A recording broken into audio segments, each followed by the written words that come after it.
Assalamualaikum warahmatullahi wabarakatuh. Salam, Om Swastiastu, Namo Buddhaya, salam kebajikan. Perkenalkan, saya Afifatun Nisa dengan NIM A32124080.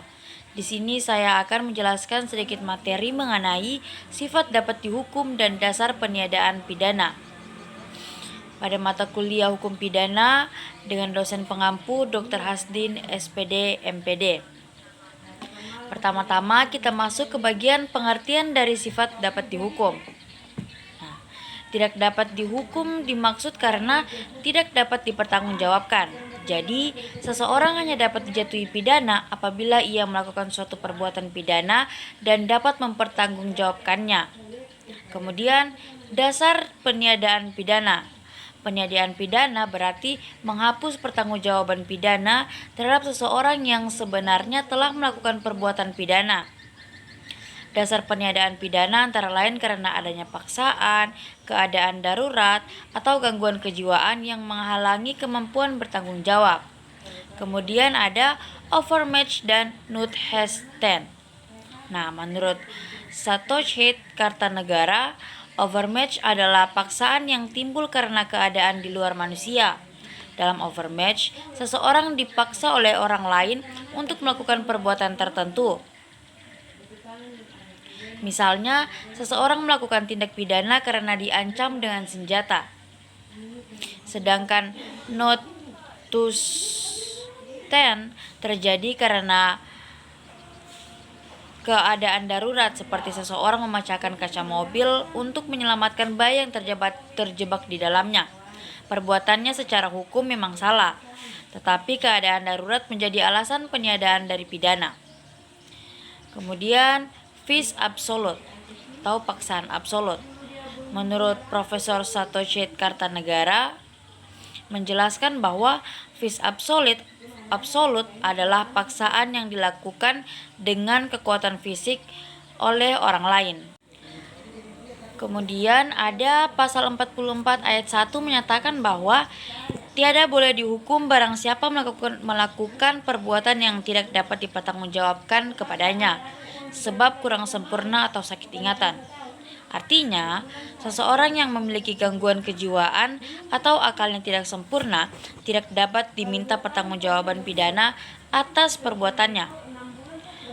Nah, adapun orang-orang yang tidak dapat dipertanggungjawabkan terhadap perbuatannya antara lain orang yang tidak dapat bebas menentukan kehendaknya terhadap perbuatan yang dilakukan. Kemudian yang kedua ialah orang yang keadaan jiwanya terganggu sehingga tidak dapat menyadari bahwa perbuatannya melanggar hukum atau tidak dapat memahami akibat dari perbuatannya tersebut. Dan kita masuk ke via compulsiva atau paksaan relatif. Paksaan relatif adalah paksaan yang memungkinkan dapat dilayakan walaupun secara perhitungan tidak layak. Sulit diharapkan bahwa yang mengalami keadaan memaksa tersebut akan dapat mengadakan perlawanan. Kemudian kita masuk ke Nudward Excess. Nah, Nudward Excess ini diatur dalam pasal 49 ayat 2, yaitu tiada boleh dihukum barang siapa melampaui batas pembelaan yang perlu jika perbuatan itu dilakukannya karena sangat panas hatinya, dalam kurung guncang jiwanya, disebabkan serangan itu. Nah, menurut doktrin, unsur-unsur dari Nudward Excess adalah yang pertama ialah melampaui batas pembelaan yang perlu. Kemudian tekanan jiwa yang hebat terbawa oleh perasaan sangat panas hati. Kemudian hubungan kausal antara serangan dengan perasaan sangat panas hati. Selanjutnya, pelaksanaan peraturan yang berdasarkan undang-undang. Yang pertama ialah pelaksanaan peraturan yang berdasarkan undang-undang diatur dalam pasal 50 KUHP. Kemudian, tiada boleh dihukum barang siapa melakukan perbuatan untuk menjalankan peraturan perundang-undangan. Selanjutnya, pengertian peraturan perundang-undangan. Menurut Hogeroth bahwa peraturan perundang-undangan adalah setiap peraturan yang telah dibuat oleh kekuasaan yang berwenang untuk maksud tersebut menurut undang-undang. Kemudian pelaksanaan perintah jabatan yang sah. Nah, di sini seseorang diperintah oleh atasan dan saat ia menjalankan perintah tersebut, perbuatannya masih sah. Tetapi di kemudian hari dianggap melanggar hukum, maka orang tersebut tidak dapat dihukum. Selanjutnya, perluasan dasar penghapusan hukum. Yang pertama ialah izin dan pengurusan kepentingan orang lain. Kemudian perbuatan ahli, hak mendidik, dan juga hak jabatan dokter. Dan yang terakhir ialah tidak mampu bertanggung jawab.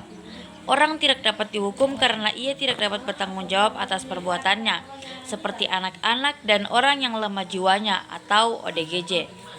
Nah, sekian penjelasan singkat dari resume saya.